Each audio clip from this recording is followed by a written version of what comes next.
Hola, muy buenos días y bienvenidos a la segunda jornada de Diálogos 2022 desde la Escuela de Diseño de Valencia. Vamos a empezar este segundo día de diálogos contando con la presencia de Álvaro Catalán de Ocón. A las 11:30 continuaremos con la presentación del Archivo Valencià de Disseny, a cargo de Xavier Giner, Vicente Pla y Esther Alba. Y a la 1 tendrá lugar el coloquio Innovación y Diseño ante los retos globales, en el que participará la ministra de Ciencia e Innovación, Diana de Arias. Álvaro Catalán de Ocón es diseñador de producto, docente en el Instituto de Diseño Europeo de Madrid y miembro de la Junta Directiva de DIMAD. Cuenta con diversos premios, como el Design Plus de Frankfurt, el Design Report Award o el premio Delta de Plata de Barcelona, este último por su proyecto PetLamp. Podemos encontrar sus trabajos formando parte de colecciones de diseño en el Centro Pompidou y en el Centro Nacional de Artes Plásticas de París, o la Galería Nacional de Victoria en Melbourne, entre otras. También ha expuesto en espacios como Vitra House o el London Design Museum, y cada año expone sus nuevos proyectos en el emblemático espacio Rossana Orlandi en Milán. Fue en este espacio donde presentó el proyecto PetLamp, del que ha desarrollado ya varias colecciones en Colombia, Chile, Japón, Etiopía, Australia y Tailandia. Álvaro es el creador de ACDO, marca de edición de diseño de producción propia de su estudio, galardonado con el premio AD a Mejor Estudio de Diseño Emergente 2014. Actualmente compagina su colaboración con diferentes empresas con la autoproducción de algunos de sus diseños, como Home Office, PetLamp, Rayuela, Riad, Double Game, Cornucopia, Candil, Ceramic Q, Alhambra Terrazo o Plastic Rivers, entre otros. La revista Axis de Colombia describe así la obra de Álvaro. La obra de Álvaro se caracteriza por una expresividad estética, un diseño puro y la practicidad de sus productos. En cada uno de sus diseños destaca el material empleado, la versatilidad del proceso de elaboración y la posibilidad de interacción con el cliente. Os dejo con Álvaro Catalán de Ocón con la ponencia que lleva por título Diseño Protesta y el objeto manifiesto. Muchas gracias.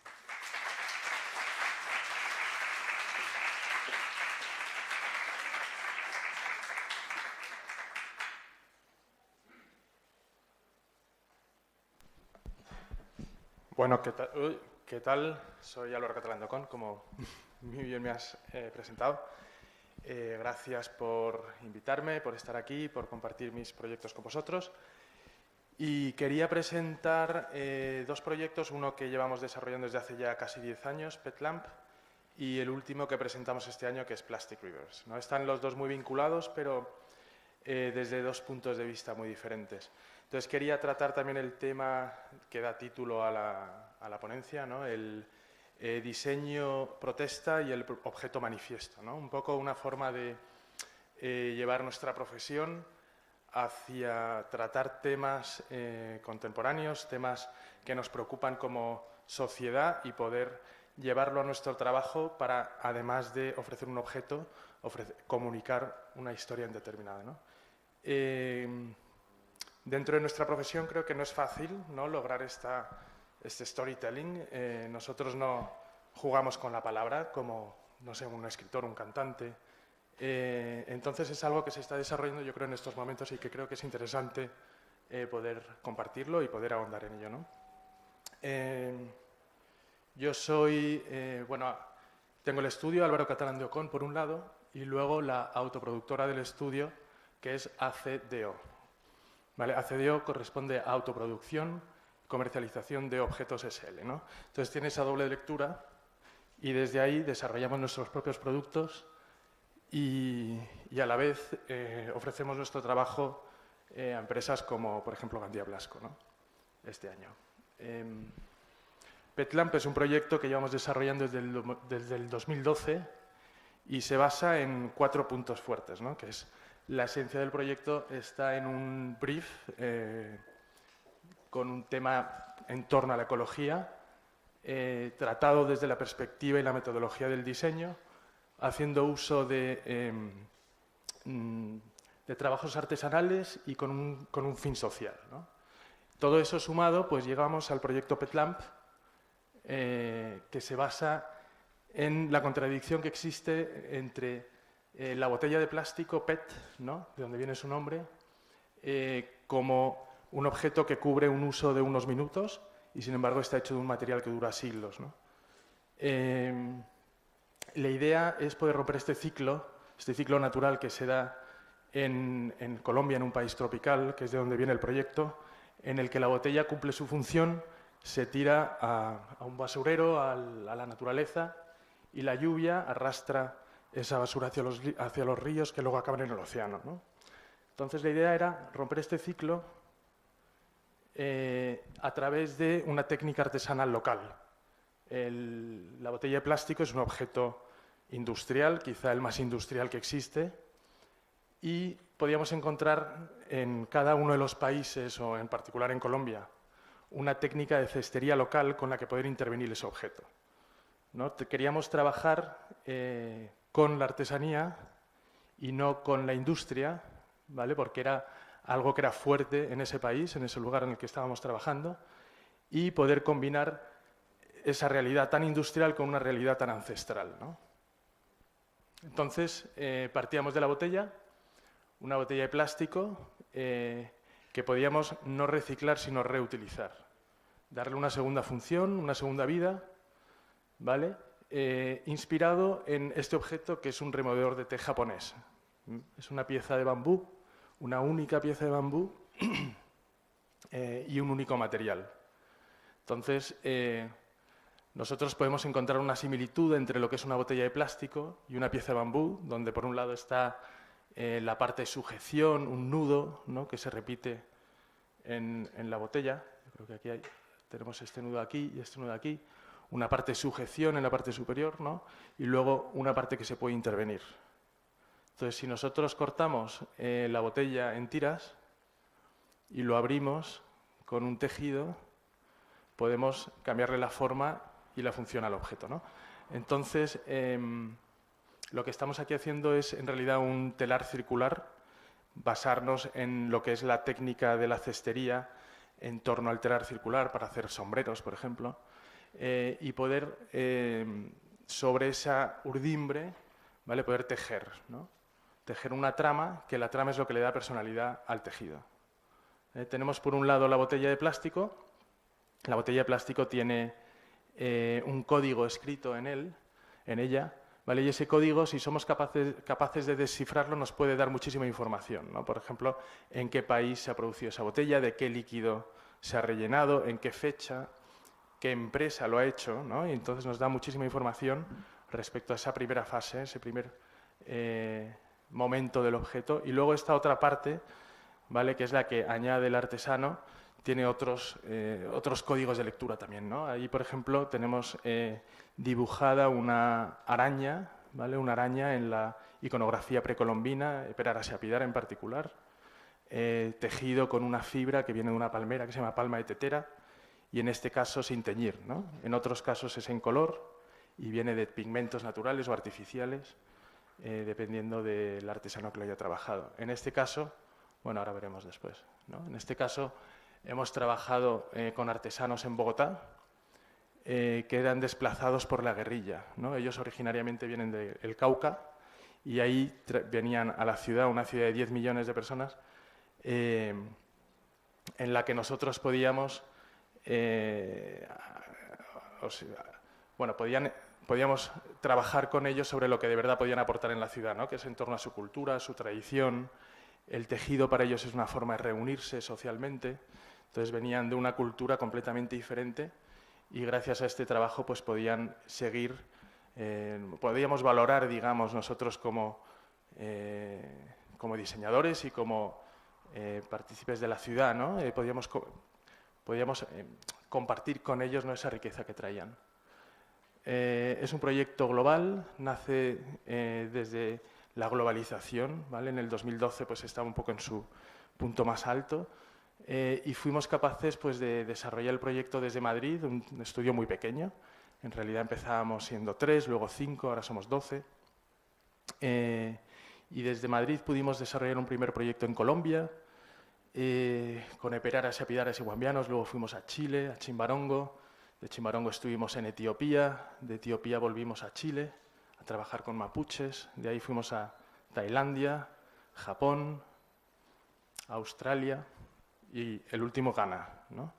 Y a su vez vendemos también a nivel global, ¿no? Hemos logrado vender ya más de 25.000 lámparas, o sea que empieza a ser ya una pequeña industria tanto para nosotros como para los artesanos con los que trabajamos, ¿no? Entonces empezó en Colombia, que es un país especialmente rico en artesanías, especialmente interesante para poner a prueba un proyecto como este. Es un país pues, es el único país de Sudamérica con dos costas, ¿no? Una hacia el Pacífico y el otro hacia el Atlántico, tiene una influencia de la cultura americana, colonial, tiene los Andes, el Amazonas, o sea, hay una gran variedad de culturas que se han ido desarrollando a lo largo de los siglos y que cada una se expresa de forma diferente en cuanto a su música, sus artesanías, su gastronomía, ¿no? Siempre respondiendo pues, a su topografía, a lo que se encuentra alrededor, ¿no? Que es muy propio de la artesanía, ¿no? Es una respuesta al entorno próximo. Trabajamos con estos artesanos que trabajan con esta fibra, una fibra que viene de una palmera, que luego la cortan y la tiñen, ¿vale? Y que pueden con esa fibra dibujar distintas, bueno, este es por ejemplo un mono precolombino, ¿no? de la tradición eperara, este es una araña, un pez, la rana, que es el símbolo de la fertilidad en su cultura, ¿no? Y luego de ahí, eso es precioso ver cómo van fundiendo la botella de plástico con su fibra tradicional, ¿no? La verdad es que yo he trabajado ya mucho con artesanos de distintas zonas y siempre me sorprende la capacidad de adaptación de estos artesanos en particular, ¿no? En España, por ejemplo, estamos mucho más cerrados a nuestra especialidad, mientras que ellos se mueven de un lado a otro con una facilidad sorprendente, ¿no? Nosotros llegamos sin ser diseñadores textiles, no teníamos ni idea realmente de a dónde podíamos llegar y poco a poco ellos mismos fueron enriqueciendo el proyecto al punto en que no es un producto nuestro, es un producto de colaboración, no lo consideramos algo que nos pertenece únicamente a nosotros. Nosotros cuando llegan las cajas no sabemos lo que vamos a encontrar, ¿no? Creo que nosotros le dimos una libertad para definir los colores y los dibujos que iban a aplicar a su lámpara, ¿no? Y nosotros lo que creábamos era la metodología de trabajo, las variables que quizá a un artesano no se le ocurren desde Colombia, ¿no? Pues que sean apilables, que quepan en una caja estándar de correo local, crear una colección coherente entre sí, una metodología para crear un molde, poder centrarlo a la botella, ¿no? Y una forma de trabajar. Y luego, además, ver cómo cada cultura le va impregnando su propio estilo, ¿no? Entonces, diferenciar una de la otra. Y este es el equipo, siempre trabajamos, digamos, es un trío, ¿no? Entre nosotros, diseñadores, un equipo local que organiza a los artesanos y los artesanos. Luego nosotros nos volvemos a Madrid, al estudio, solemos estar un mes y medio, trabajando los tres equipos juntos y después está el equipo local en contacto con los artesanos y nosotros con el equipo local. O sea, que se crea ese triángulo para poder dar continuidad. Para nosotros es fundamental también que este proyecto tenga continuidad, ¿no? No podemos llegar a un país, generar unas expectativas y que luego no se cumplan, ¿no? Hacer un producto que va a ser una pieza única que se va a exponer en una galería en Milán y que luego desaparecemos y se quedan esas expectativas en el aire, ¿no? Estos son los artesanos primeros con los que trabajamos, que luego se convierten en los maestros, digamos, que enseñan a otro grupo de artesanos, generalmente de la propia familia, del mismo grupo, para ir ampliando el equipo de trabajo, ¿no? Nosotros les compramos las lámparas, además, primero, antes de venderlas, entonces eso a ellos les genera una continuidad en sus ingresos, lo que facilita que puedan planificarse, que puedan crecer, ¿no? Como pequeños empresarios en realidad. Estos son guambianos, estos son un grupo que viven en los Andes, mientras que los otros viven en la costa, ¿no? Por eso ellos trabajan con una fibra cálida y estos con una fibra fresca, ¿no? Luego creamos lo que es una colección que sea coherente entre sí, que se puede ofrecer de forma individual o en grupos. Y luego, una vez visto el éxito de la primera experiencia en Colombia, pues pensamos que podíamos agrandarla, ¿no? Abrirnos a otros países. Empezamos en Chile con un grupo de artesanas que se llama Así Estudio. Trabajamos en Chimbarongo con mimbre, que es la especialidad de la zona. Y de ahí sacamos esta nueva colección. Y voy a ir pasando los distintos países rápidamente para llegar al de Australia, que es quizá el más fascinante de todos. Este fue en Etiopía. Aquí trabajamos con una técnica diferente que se llama coiling, ¿vale? Y retomas y coge los tomas, los colores y las formas africanas que tiene esa fuerza expresiva tan espectacular, ¿no? Luego volvimos a Chile con los mapuche. Ellos de repente un día recibimos un email con una de estas lámparas etíopes que nos habían copiado, literalmente esta, ¿no? Al punto que no éramos capaces de distinguir si esa era nuestra o nos la habían copiado, ¿no? Y les respondimos, bueno, pues ¿por qué no, en lugar de estar haciendo una lámpara basada en una cultura y en una imaginería africana, ¿no? ¿Por qué no hacemos vuestra propia colección mapuche? Entonces fuimos allí a Chile, a Huentelolén, y trabajamos con un grupo de mujeres fantásticas, ¿no? Que son ellas. Y aquí estuvimos desarrollando poco a poco otra tipología de lámpara. Ellos, por ejemplo, tejen dejando estos espacios, cosa que los etíopes no. Los etíopes es mucho más apretada. Y son lámparas muy potentes, muy grandes, ¿no? Con la propia iconografía de la cultura con la que trabajamos. Luego fuimos a Japón, un poco en honor al material del que surgió el proyecto de bambú. Sacamos estas piezas que terminaron siendo prototipos porque no logramos sacarlo en producción. Pero luego volvimos a Asia, trabajamos en Tailandia con un grupo de artesanas que trabajan la misma técnica. Este es un dibujo tradicional oriental que se llama picul, que proviene de una flor que trajeron los españoles seguramente a Filipinas y de ahí se esparció. Un ciruelo español. ¿Vale? Este también fue particular, que trabajaban la pieza 3 mujeres, ¿no? Pasaba de mano en mano, no era un individuo el que desarrollaba la pieza, ¿no? Es como una forma oriental, ¿no? de concebir un objeto, no tan occidental, que es más personalista. Entonces era bonito ver cómo esta mujer hacía el entramado, sobre ese entramado tejían la cruceta de colores y luego la remataba esta otra mujer poniendo los bordes de arriba y de abajo, ¿no? Son 3 técnicas, entonces lo que se trata es de que cada una desarrolle su fase lo más perfectamente posible para no entorpecer el proceso de trabajo de todas ellas, ¿no? Entonces es una mentalidad completamente distinta que genera estas piezas exquisitas, ¿no? De una perfección absoluta. Estas fueron, además, de las piezas más complejas de hacer, porque el bambú no te deja hacer lo que tú quieres, o sea, tú tienes que hacer lo que te permite hacer el material, ¿no? En general, pero el bambú en especial es un material muy rígido, que te da una curva específica, ¿no? Esa curva que nosotros identificamos como oriental en realidad es la curva que te permite el material, ¿no? La ofrecemos también de forma individual en grupos, ¿no? Y esta es la última colección que hemos desarrollado en Ghana, lo desarrollamos justo antes de la pandemia y luego se fue desarrollando a lo largo de la pandemia, haciendo esas piezas enormes. Son unas piezas que se llevan un mes en tejer. Es el nudo y el material tradicional de la zona, pero ellos fueron a hacer un taller en la India y allí les enseñaron la técnica de generar estos pliegues, ¿vale? Que viene de la cesta típica india donde esconden las serpientes, ¿no? Que son como las guaridas donde están escondidas las serpientes. Viene de esa técnica y ellos las han aplicado en su cestería tradicional, ¿vale? Y luego este año presentamos estas de colores. También no desaprovechar la oportunidad del color africano, que es tan espectacular.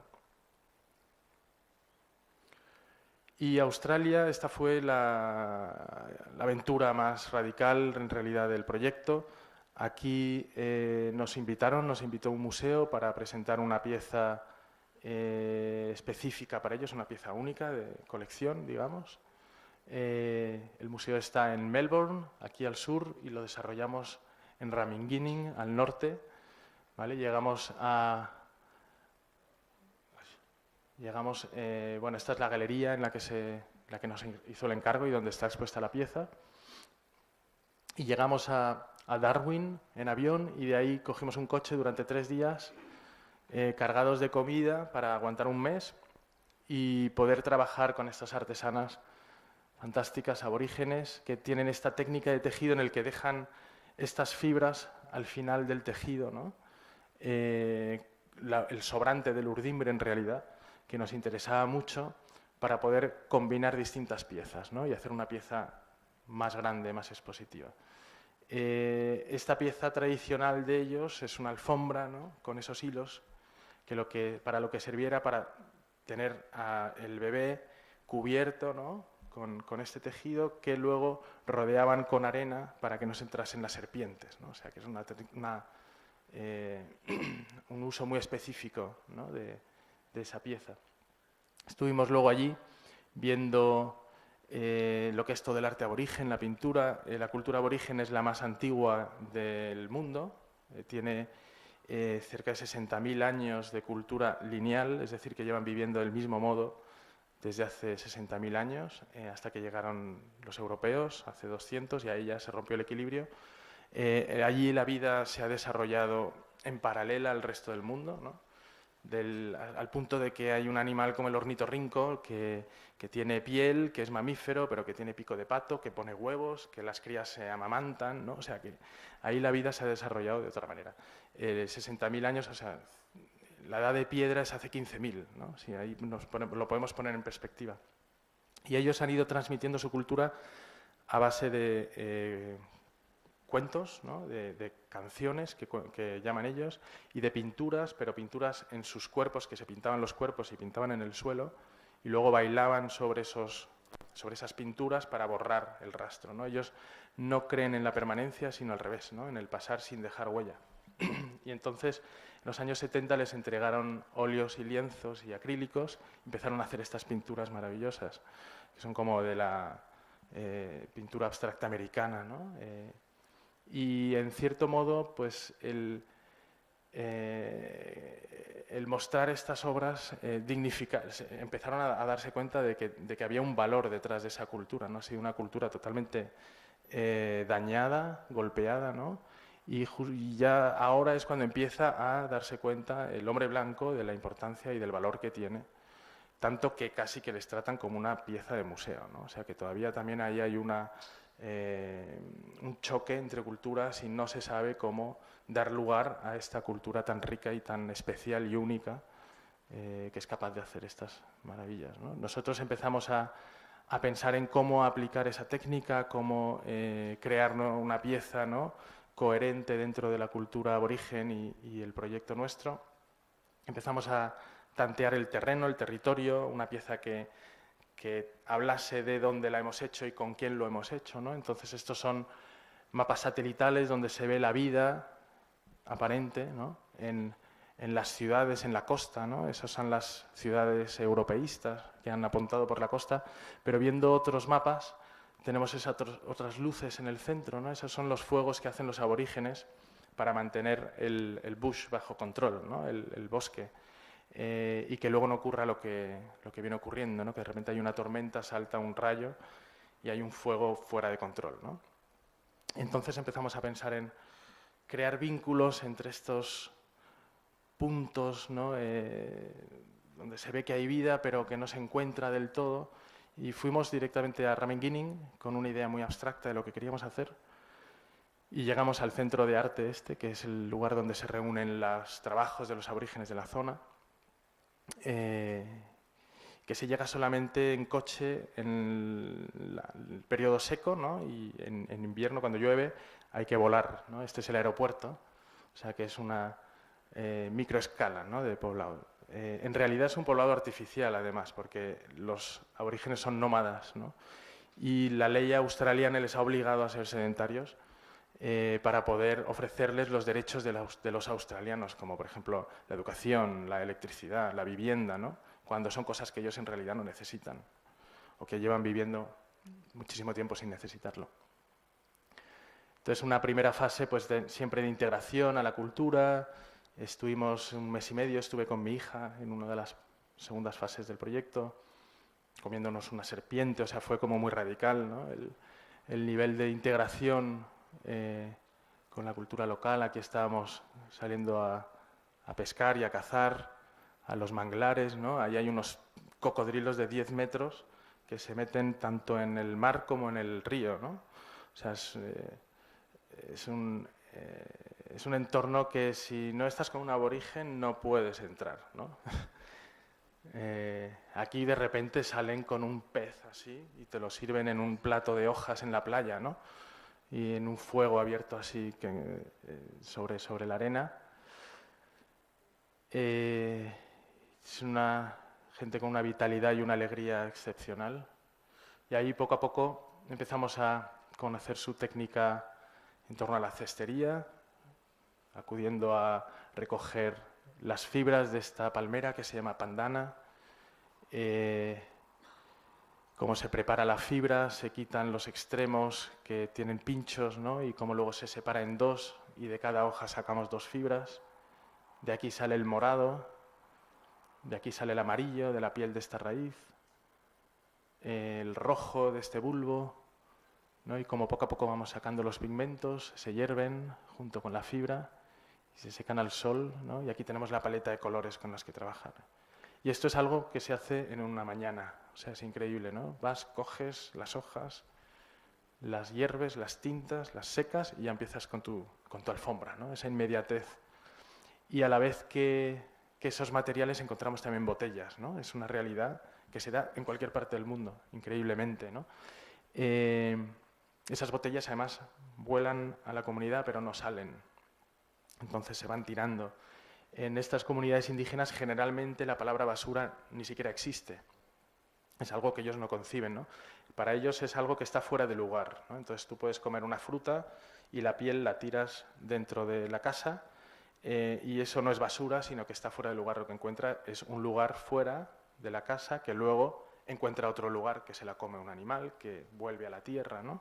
Y hacen lo mismo con una Coca-Cola, ¿no? Se la beben y luego la tiran. Y ahí queda. Esa sí no encuentra su lugar, ¿no? Entonces la idea era un poco darle un lugar dentro de esa cultura, dentro de ese mundo, y casi que sacarlo fuera, ¿no? Sacarlo fuera a través de un proyecto como este. Aquí empezamos ya a probar el tejido local con la urdimbre hecha por la botella y cómo poco a poco cada una trajo una pieza individual, que es un círculo, ¿no? Y Mary trajo 2. Entonces le preguntamos que cómo es que Mary trabaja el doble, ¿no? Y dice, es que Mary es gemela y ella siempre trabaja por duplicado, ¿no? Entonces es una forma de suya propia que le representa, y nosotros dijimos, bueno, pues ¿por qué no generas aquí un vínculo con las 2 urdimbres, un vínculo de familia entre tus 2 piezas y generas una pieza oval, ¿no? Que te va a representar mejor que un círculo individual? Y de ahí empezamos a investigar lo que es el mundo de la familia, ¿no? Los vínculos familiares entre la comunidad aborigen, y nos empezamos a dar cuenta de que es muy compleja, muy diferente a la nuestra, ¿no? Este es un árbol aborigen, un árbol genealógico aborigen, donde están aquí los orígenes de las familias, que luego se encuentran en distintos nudos que generan hijos, ¿no? Entre personas, entre familias, ¿no? Y empezamos a investigar los vínculos familiares que había entre los 8 artesanos con los que estábamos trabajando, ¿no?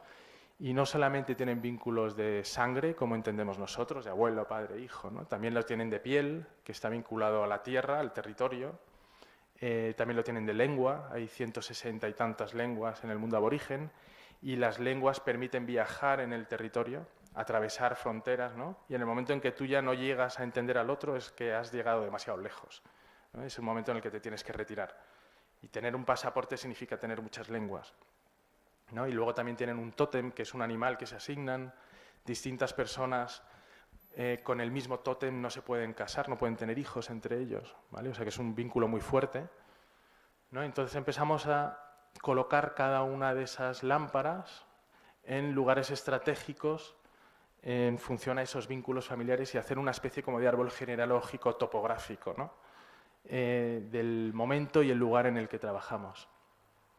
Entonces luego empezó a convertirse, pasó de ser un objeto individual a un objeto de comunidad, ¿no? Y empezó a ser, bueno, pues aquí vemos a Mary trabajando con Lynette, creando ese vínculo familiar entre ellas, y Betty con Emily, trabajando en su vínculo familiar acá, ¿no? Y poco a poco ir ordenando esta maraña de miles, ¿no?, de fibras, dándole un orden, dándole un sentido, para poco a poco ir componiendo esta pieza, con la que ellos además se sienten muy identificados, ¿no? Es una pieza con la que aquí se les ve como orgullosamente transportándola, ¿no? Parece una pieza enorme. Este es el prototipo del que luego salió la pieza definitiva para el museo, ¿no? Y aquí vemos pues un vínculo entre su pintura, sus rayas, sus círculos, sus encuentros. Todo esto no son pinturas abstractas, representan su paisaje, representan algo que quieren comunicar, ¿no? En torno muchas veces a su paisaje. Este es un billabong, ¿vale? Es un meandro de un río que permanece con agua a lo largo de todo el año, que no se seca. Esos son waterholes, que lo llaman, o sea, son agujeros de agua, o sea, son pozos, ¿no?, que se llenan, que se vacían, que van dejando un rastro. Son como líneas de nivel. Estas son las artesanas con las que trabajamos. Cada una de ellas nos adoptó a uno de nosotros, ¿no? Una forma de nosotros entrar en su cultura, en su tradición, que es complicadísimo. O sea, realmente nosotros teníamos un traductor y un intérprete. O sea, que de lo que nos traducían luego se interpretaba. Entonces, del mensaje original igual llegaba un 10%, pero éramos capaces de mantener una comunicación fluida, ¿no?, de otra manera. Difícil de entender, ¿no?, cómo podías entenderte en ese mundo tan diferente. ¿Vale? Esta fue la primera pieza, la que hicimos, el prototipo que se ve en las fotos, y como aquí se ve la relación entre cada una de las artesanas que participaron. Y luego para la pieza final entró una artesana nueva, ¿no? Entonces ahí ya todo se movió y se reagrupó de forma distinta, donde por ejemplo pues tenemos aquí a Mary con su gemelo y su otra hermana de sangre, Yvonne, con este vínculo de sangre. Julie es madre de Cicely y de Melinda, y Melinda tiene el mismo tótem que Judith, y Judith, Lynette y Betty comparten un vínculo de sangre, de piel, son de la misma zona, del Billabong, ¿vale? Y Joy va por libre. Joy era una chamán, digamos, que iba por libre dentro de la comunidad. Y luego, bueno, nosotros llegamos a Madrid con la pieza, que era un tejido, una alfombra que queríamos iluminar, que fuese una lámpara y que flotase en el aire, y generamos un sistema que pudiera adaptarse a cualquier forma, porque era una forma indefinida la que teníamos aquí, y era crear un esqueleto que se pudiera coser a la pieza, todo en torno al mundo del tejido, para ser lo más transparentes posibles, para fundirnos, ¿no?, con el tejido que han hecho los aborígenes, y poder llevar a través de ese tejido metálico la electricidad a las bombillas, ¿no?, sin necesidad de cable. Entonces aquí tenemos una lámpara, ¿vale?, que ahí hay dos conectores, positivo y negativo, en medio hay un aislante, la electricidad, el positivo cae por esta lámpara, por esta botella, y de otra lámpara que está por aquí, a través de esta otra cuerda, vendría el polo contrario, ¿no? Y de ahí cae la electricidad por aquí y ahí está la fuente de luz, ¿no? Y caería de esta manera. Entonces cada fuente de luz cae a una altura distinta dependiendo del círculo que tiene que iluminar, ¿no? Y un poco, y aquí es donde se va distribuyendo a través de toda la lámpara la electricidad, ¿no?, como si fuese un puente levadizo, un puente colgado, ¿no? Y eso es como un poco las plumas, ¿no?, que van, las plumas de ese árbol genealógico aborigen. Esta es la pieza del museo. Entonces, un poco, en cierto modo, también nosotros queremos pasar desapercibidos. Aquí casi no se ve nuestra intervención, pero hubo tanto trabajo en organizar el taller, nos llevó 3 años poder llegar a colaborar con un grupo de artesanos aborígenes, la investigación, las posibilidades que nos ofrecía el tejido, la técnica, luego el ir allí durante 2 meses y luego desarrollar este producto, ¿no? Pero nosotros, en cierto modo, no queremos ser los protagonistas, ¿no? Queremos siempre que sea un trabajo colaborativo y que hable tanto de nosotros como de quien lo hizo. Por otro lado, este año hemos desarrollado este nuevo proyecto, se llama Plastic Rivers, y es interesante el verlo desde la perspectiva de que está tratando el mismo tema que PetLamp. Aquí tenemos la botella, esto es reutilizar y esto es reciclar, ¿vale? Nosotros vino Mapi Milet, que es la Art Director de GAN, de la empresa de alfombras de Gandía Blasco, con un material hecho con fibra de PET, 100%, ¿vale? Que es esta. Y me mandaron una muestra y parecía lana, o sea, para nada tenía la textura ni la apariencia de plástico, y desde luego la botella de plástico había desaparecido completamente, ¿no? Entonces el proyecto se basaba en crear conciencia en torno a ese residuo plástico, al problema que está generando el plástico, cómo ese problema se acentúa en los ríos y de los ríos acaba en el mar, donde ya nadie se hace cargo, y todo lo que hay detrás de esa realidad un poco escondida, ¿no? Y que nosotros queremos esconder debajo de la alfombra.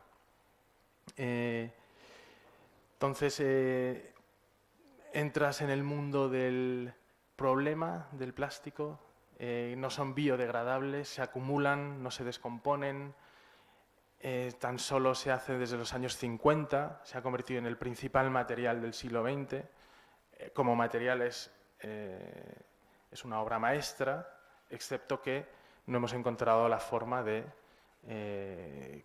hacer productos que duren tanto como dura el material en sí, ¿no? Que son siglos.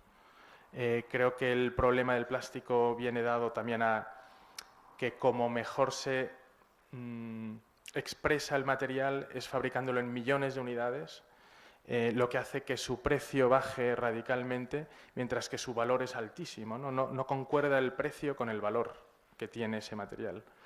Si le diésemos precio a lo que supone recoger, reciclar, reutilizar y el daño que hace ecológico al planeta esa botella de plástico no costaría lo que cuesta, ¿no? Entonces eso es un poco lo que nosotros debemos de darnos cuenta y empezar a utilizar el plástico de forma responsable, ¿vale? De todo el plástico que se ha hecho hasta hoy, pues solamente el 9% se ha reciclado. El 12% se incinera y el 78% está tirado en basureros o en el océano, ¿vale? Entonces nos fijamos en los ríos como punto de partida. La idea era que, ya que el material no se expresaba por sí solo, la idea era que sea el objeto, ¿no? Eso que hablábamos al principio, del objeto manifiesto, que el objeto manifieste el origen de ese material y la problemática que hay detrás de ese material. Entonces nos fijamos en los ríos como autopistas, ¿no? Por un lado que van arrastrando distintas cosas. Aquí vemos un río que arrastra sedimentos, ¿vale? Un río como forma de transporte, como autopista de mercaderías, ¿vale? Como ha sido tradicionalmente, de materiales, ¿no? De cómo se saca madera de un bosque y lo arrastra el río para llevarlo a otra zona, ¿vale? Y cómo ahora esos ríos se han convertido en autopistas de plástico, ¿no? Entonces aquí hay datos reales. Este ha sido un proyecto de investigación. Hemos tratado de que haya lo mínimo de subjetividad posible. Es un proyecto sumamente objetivo, ¿no? Basado en un momento específico, en el 2019, ¿vale? Que es cuando empezó el proyecto. Y analizamos lo que ocurría en ese momento en los ríos, ¿no? Estos son los 10 ríos más contaminados del mundo. Claro que todo esto es subjetivo, ¿no? O sea, ahí sí hay, bueno, pues esperamos que esté bien hecha esa investigación, pero luego se ha ido viendo que, claro, que esto va continuamente cambiando, ¿no? Y va continuamente cambiando por ciertas razones también, ¿no? Entonces empezamos a ver las gráficas de cuánto contamina cada uno de esos ríos. Y este es el Yangtze, que es el río en China, contamina potencialmente muchísimo más que toda la suma de los demás, ¿no? Y empiezas a darte cuenta de, a pensar por qué puede llegar a ser esto. Entonces, ¿de dónde llega ese plástico? Y te das cuenta de que ese plástico no es necesariamente chino, ¿no? En realidad son plásticos que vienen de Estados Unidos, de Japón, de Alemania, de Inglaterra, de Francia, y acaban en su mayoría en China, en Hong Kong y en otros países asiáticos o principalmente en vía de desarrollo, ¿no? ¿Y por qué es esto? Pues porque al final los chinos estaban transportando productos a todo el mundo y volviendo con contenedores vacíos. Y dijeron, bueno, vamos a llenar esos contenedores de plástico y de ahí los basureros al final están convirtiéndose un poco en las minas contemporáneas, ¿no? Donde tú puedes encontrar cosas muy valiosas. Materia prima, por ejemplo, hoy en día está más apreciado el plástico PET reciclado que el plástico PET original, o sea, nuevo, ¿no? ¿Por qué? Porque hay una regulación en la Comunidad Europea que, bueno, ahora podemos ver más adelante. Entonces venían ahora los contenedores llenos de basura y como no hay una regulación de qué hacer con esa basura, lo que se puede hacer es tirar al río, ¿no? Entonces esos plásticos que estaban en el Yangtze, pues en realidad era plástico nuestro, ¿no? Y en el primer día del 2018, China decidió dejar de comprarnos nuestra basura. Y entonces ahí se trastocó todo, ¿no? Empezó a haber un cambio drástico en la comercialización de la basura. Pasaron nuestras basuras a venderse de repente en Malasia, en Vietnam, en India, Taiwán, ¿vale? Tailandia, al punto de que si hiciésemos un análisis hoy de cuáles son esos 10 ríos más contaminados del mundo, el más contaminado aparentemente es uno que está en Filipinas, ¿no? Y que tiene 25 kilómetros de longitud. Pero de ahí viene la mayoría del plástico que acaba en el océano.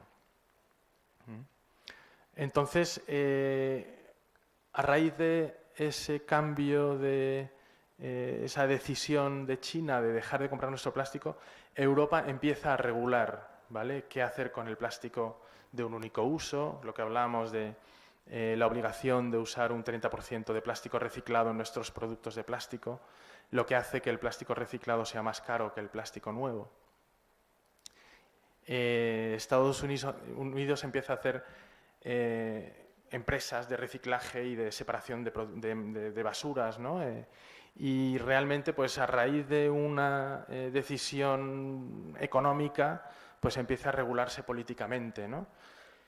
Y ahí es donde yo digo que nosotros como diseñadores pues tenemos la oportunidad de influir, no como políticos, no como industria, pero sí como comunicadores quizá, ¿no? Que nuestros objetos no solamente hagan un uso responsable y adecuado de los materiales, sino que además comuniquen un problema contemporáneo actual, ¿no? Estos son los basureros, como decíamos, como fuentes de materia prima, ¿no? De materia prima con un cierto valor. Claro que luego hay otro que no lo tiene. ¿Vale? Entonces, esta es la regulación que empezó a haber en Estados Unidos. En Europa, Estados Unidos empieza a reciclar su propia basura. La Comunidad Europea empieza a legislar, ¿no? Y nosotros empezamos a pensar en cómo materializar esto en un objeto, ¿no? Entonces pensamos en unos mapas, en cómo hacer mapas de esos ríos, ¿no? Mapas objetivos que hagan referencia real a ese territorio. Es una pieza, GAN produce en la India, ¿vale? Ahí en Badohi. Entonces, uno de los ríos más contaminados es el Ganges. Entonces hicimos una alfombra del Ganges que viene definida con su escala. Aquí viene el título de la alfombra, ¿vale? Plastic River No. 6, el Ganges, que lleva 160 y tantas mil toneladas de plástico a través de ese río hasta este océano, ¿vale? Proviene de una imagen Google Earth ¿no? Que es una RGB con un código que luego hemos tenido que transformar a el código cromatón, que es el del tejido. Entonces, esa decisión de objetivizar el color, de que se cree un documento con un objeto, ¿no? Pues suponía ser muy coherentes y muy metodológicos en el modo de transformar un color RGB en un tejido, en un tono de un tejido cromatón, ¿no? Esto se basa también en el paso intermedio entre el RGB y el cromatón. Hay una CMYK, una impresión certificada de fotógrafo, tipo el que se usa en la publicidad, ¿no? Entonces es muy importante que en una publicidad el color que tú ves en la televisión sea el mismo que tú ves en un panel en la calle, que sea el mismo que tú ves en una impresión en una revista, ¿no? Entonces toda esa forma de el estudio del color de forma profesional, ¿no? Es un poco con lo que nos hemos enfrentado principalmente en este proyecto. Y luego a la vez crear un código en el que poder transmitir eso a un artesano. Esta es una alfombra hecha de la manera más tradicional, ¿no? O sea, aquí estamos pasando de un píxel a un nudo, con la técnica tradicional que se usa para cualquier otra alfombra, ¿no? De la colección de Gant. Entonces, entre una zona y otra del mapa, pues hay variaciones en el tono muy sutiles, ¿no? Por ejemplo, pues entre este tono y este tono, pues hay muy poca diferencia cromática, ¿no? Entonces, ¿cómo poder acentuar estos dos tonos dentro de la alfombra? Pues era darle un tono contrario, ¿no? Y que luego puedas identificarlo más fácilmente, porque luego esto se imprime a escala 1:1, a escala 3x4 metros, y el artesano lo calca, digamos, ¿no? Va viendo dónde está un color y lo traduce en la alfombra. Y lo mismo con la topografía. O sea, hemos querido que los ríos respondan a su topografía real, ¿no? Entonces hemos separado el paisaje en 3 alturas, en 3 cortes, que es lo que nos permite la técnica, y de ahí llevarlo al mundo y al lenguaje de la alfombra. Pasamos de una imagen de Google, identificamos el río y se empieza a tejer, ¿vale? Hasta que se convierte en un producto, ¿no? Un producto real que además, siendo de plástico, es tanto de interior como de exterior. Entonces, por un lado tenemos el Ganges, que lleva 72.000 toneladas, es el 6º río más contaminado. También importante que le ponemos la fecha, en esta fecha, hoy en día no lo sería, ¿no? En el 2019. También interesante ver que aquí todas las alfombras están hechas en la India, ¿no? Pero en esta en especial están hechas en una zona representada dentro del mapa por artesanos de esa zona con botellas recogidas en esa zona, ¿no? Pero las botellas seguramente no son de ahí, ¿no? Vienen de Europa, Estados Unidos, y esta alfombra lleva unos 1.500 botellas que al final se van a devolver a Europa, ¿no?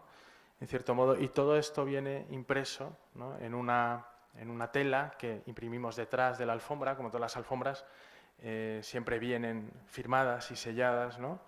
Donde explica esta problemática, ¿no? El tema de la comercialización del plástico y de las basuras, y cómo nosotros estamos escondiendo debajo de la alfombra, ¿no? Esa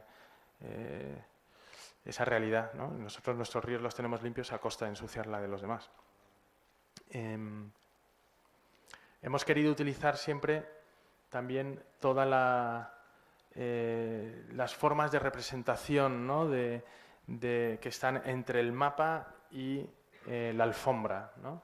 Aquí tenemos el borde, que las alfombras siempre vienen con un borde, ¿no? Un remate, pero que se asemeja al borde de los mapas, ¿no? La firma de las alfombras,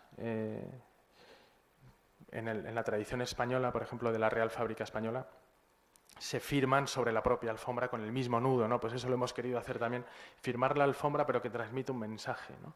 La topografía, pues hemos querido que sea igual, el color de Google Earth, ¿no?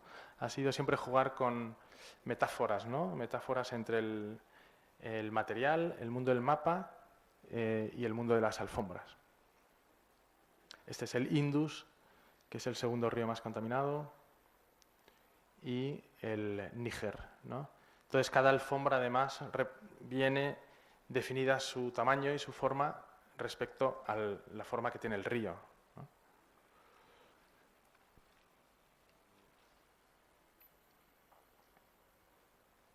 Muy bien, pues ahí estamos.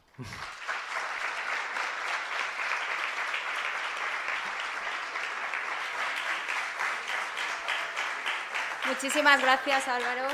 Espectacular todo lo que nos has enseñado. Vamos ahora a dar paso al turno de preguntas. No sé si tenéis alguna pregunta ya para formular en sala. Recordad también que en redes sociales podéis formular vuestras preguntas. De hecho, tenemos ya alguna por aquí. Si te parece, voy a pasar con la primera. Nos la lanza Sara Moradiellos y bueno, te da la enhorabuena por todo el trabajo. Y comenta que en la versión del proyecto PetLamp que desarrollas en Japón y en Tailandia, escondéis la cabeza de la botella. Quiere saber cuál es el motivo, porque piensa que es una de las singularidades del objeto. Sí, bueno, lo bonito de PetLamp es que se adapta a la cultura y a la personalidad local.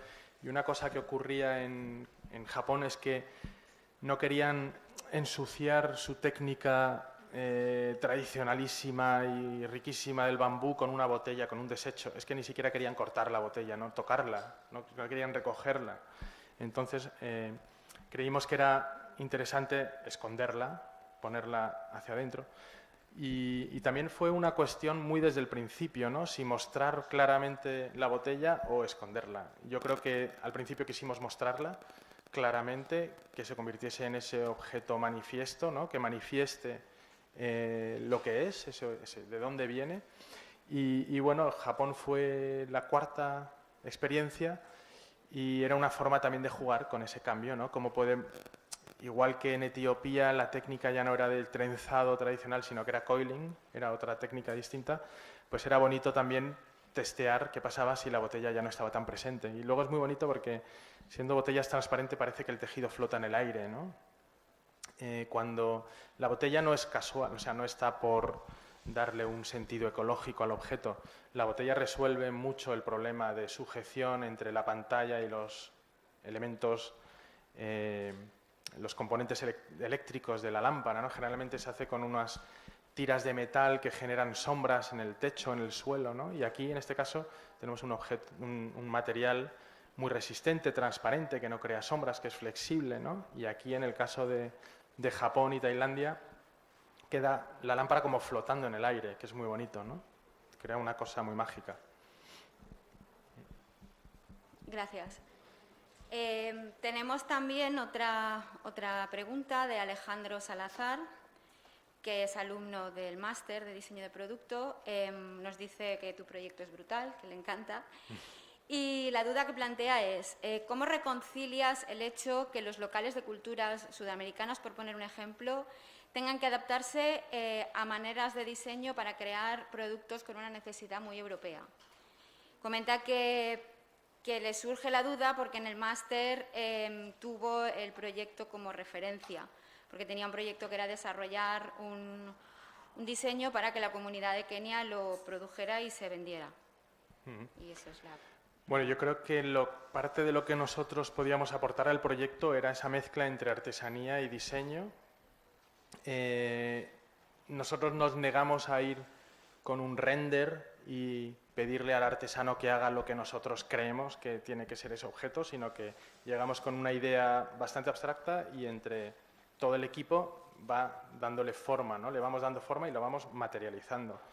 La materializamos en torno a su técnica tradicional. Nosotros no alteramos ni tampoco queremos que dejen de hacer sus objetos tradicionales, pero también nos damos cuenta de que la artesanía local no se vende bien localmente, ¿sabes? Generalmente es cuando la sacas de su contexto cuando más se valora.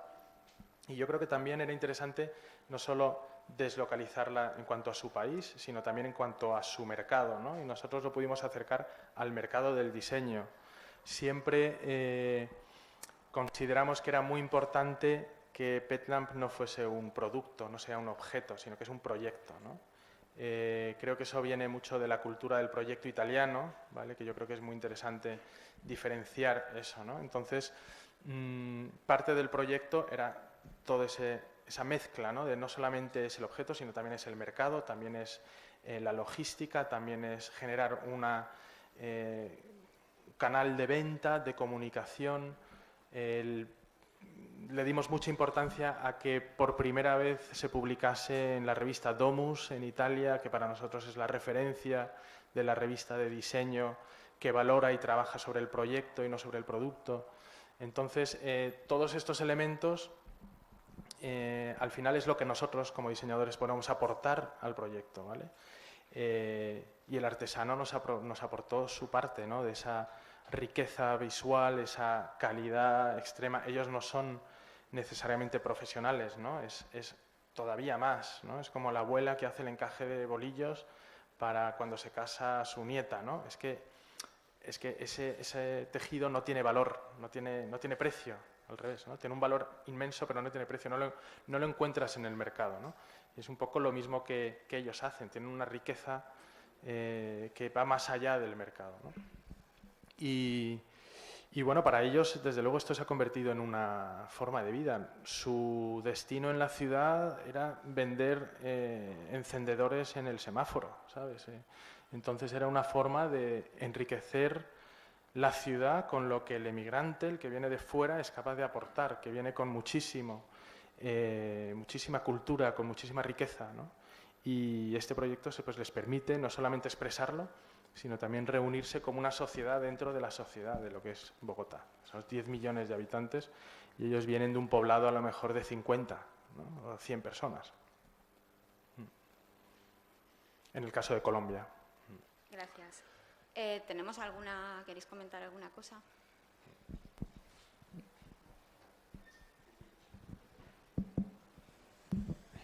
Buenos días, uy, ¿cómo se escucha esto? Buenos días, Álvaro. En primer lugar, enhorabuena por todo, que está muy chulo, la verdad. Gracias. Y nada, te quería contar desde el humilde punto de vista de un joven que está estudiando ahora esto, que como tú desde Madrid llegas a contactar con tantas culturas tan diversas, porque es que no es que te hayas ido solamente a una, sino que es que te has ido a Oceanía, te has ido a África, te has ido a Colombia, te has ido a Chile. ¿Cómo llegas tú desde Madrid a comunicarte o a contactar con todas esas tan diversas? Bueno, este es un proyecto, forma parte de ACDO, es decir, de la autoproducción, ¿vale? Del estudio, y generalmente estos proyectos surgen de la vida misma, ¿no? Mi hija es medio colombiana y estaba yo de vacaciones en Colombia relajado con un amigo tomando una copa en su estudio, un artista, ¿no? Y de repente surgió la oportunidad de desarrollar este proyecto porque él estaba formando parte de una exposición en el Mambo, en el Museo de Arte Contemporáneo de Bogotá, donde estaba él como artista plástico, un arquitecto, un paisajista, y querían a un diseñador industrial, ¿no? De cómo poder responder a la problemática del plástico en el Amazonas. Y de ahí surge esa primera chispa, ¿vale? Surgió en el 2011, luego en el 2012 fuimos a hacer el taller y en el 2013 se presentó en Milán.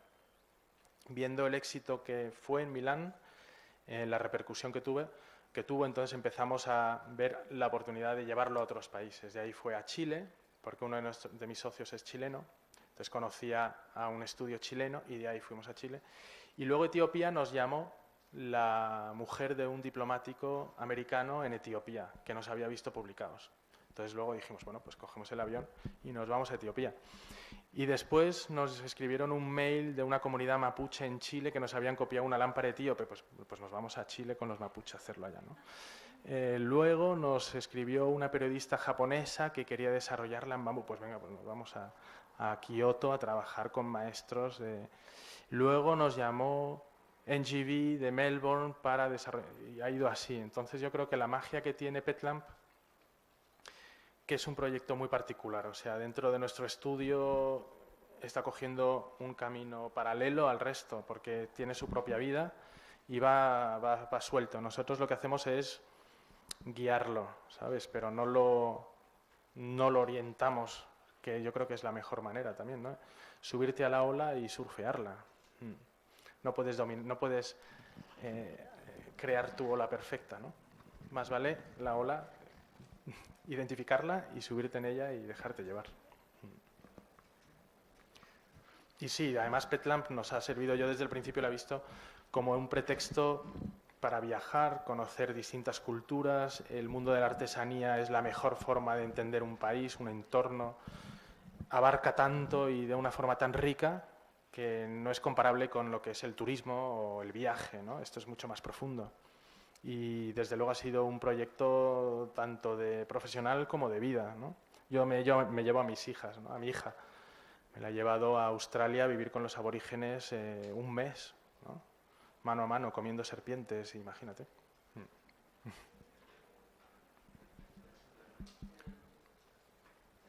Hola.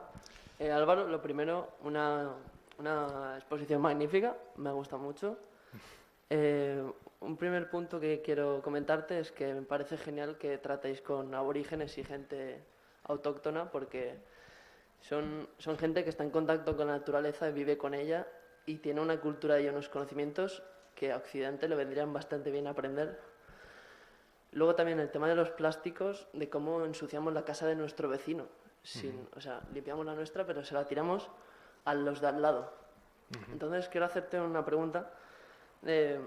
Entonces, la pregunta es esta. ¿Por qué crees que el proceso de convertir el ecocidio en un crimen y generar una economía circular a nivel global es tan lenta? ¿Crees que es por la responsabilidad, o sea, falta de responsabilidad de nuestra sociedad, o son los gobiernos que ralentizan el proceso? Bueno, yo creo que el problema de nuestra sociedad es que se construyen unos elementos que luego son muy difíciles de diluir, tienen un proceso muy lento, ¿no? O sea, el problema del plástico es que lleva desde los años 50 y no nos hemos dado cuenta hasta hace 10 años en realidad, ¿no? Y hemos construido todo nuestro mundo en torno al plástico. O sea, la industria de la alimentación sería inviable hoy en día sin plástico. El mundo de la electricidad, ¿sabes? De los componentes eléctricos, de las lámparas, de los coches, ¿no? Antes los coches eran de madera, imagínate, ¿no?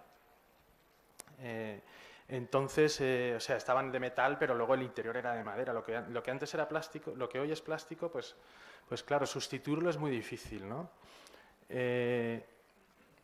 ¿Cómo desmontamos ahora todo eso? El problema es que desmontarlo seguramente lleva más tiempo que el proceso que ya está en marcha y que va a ser muy difícil de revertir, ¿no? Por lo menos con la velocidad necesaria.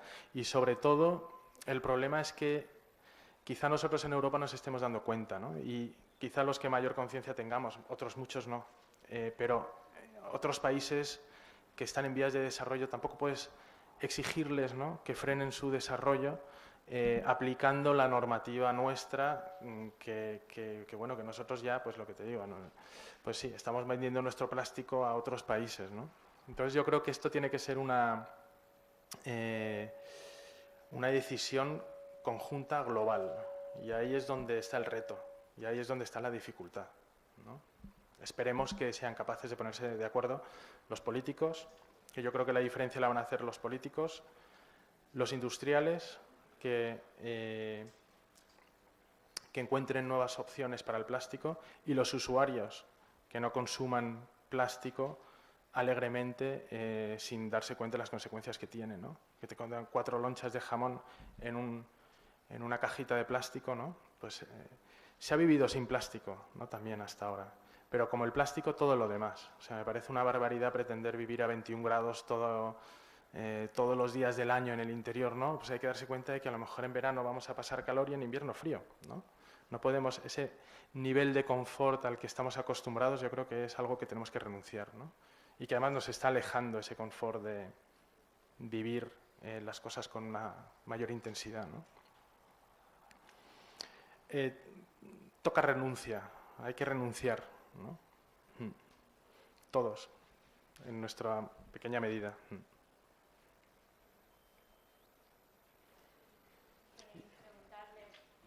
¿Queréis preguntarle alguna cuestión más a Álvaro? Bueno, Pues Álvaro, que sepas que también en redes sociales están lloviéndote las enhorabuenas, los agradecimientos. Magnífico proyecto, lección de diseño y de vida, magnífico. Muchas enhorabuenas por estar recibiendo. Muchas gracias.